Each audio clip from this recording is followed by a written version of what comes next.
नमस्कार मित्रांनो, प्राप्त माहितीनुसार महाराष्ट्र राज्य शासकीय सेवेत कार्यरत असणाऱ्या सरकारी कर्मचाऱ्यांसाठी आणि अधिकाऱ्यांसाठी महायुती सरकारने नुकतेच काही महत्त्वाचे आदेश जारी केले आहेत।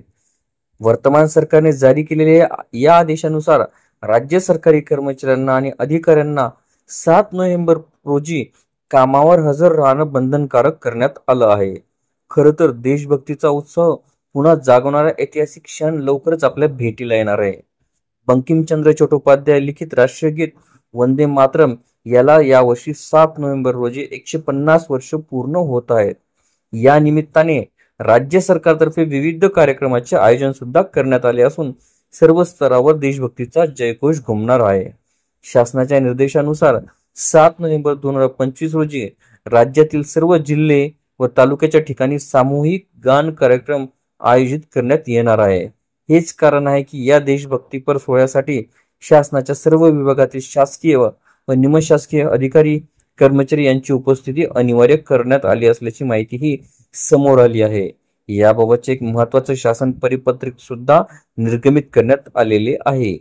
तहसीलदार पुणे यांनी सुद्धा राज्य शासकीय सेवेत कार्यरत असणाऱ्या संबंधित अधिकाऱ्यांना उपस्थित राहण्याचे आवाहन केले आहे। हा कार्यक्रम अत्यंत शिस्तबद्ध आणि उत्साहपूर्ण वातावरणात पार पाडण्याचे निर्देश दिले आहेत।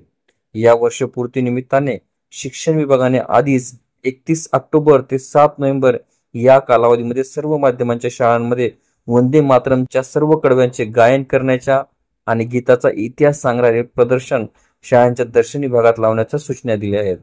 विद्यार्थ्यांपासून ते शिक्षकांपर्यंत सर्वांना या उपक्रमामध्ये सक्रिय सहभाग घेण्याचे आवाहन करण्यात आले।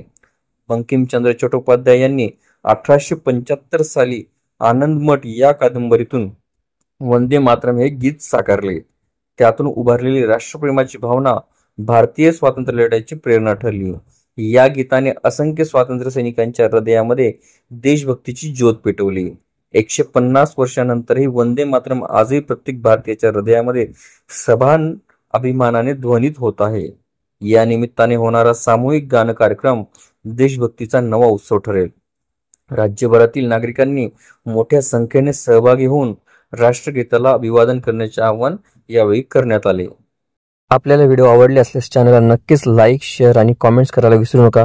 तसेच चॅनलला ऑल नोटिफिकेशन्स ऑन करून सबस्क्राईब करा, जेणेकरून व्हिडिओचे सर्व नोटिफिकेशन्स आपल्याला सर्वप्रथम मिळतील। लवकरच आपण पुढच्या व्हिडिओमध्ये भेटूया। तोपर्यंत नमस्कार।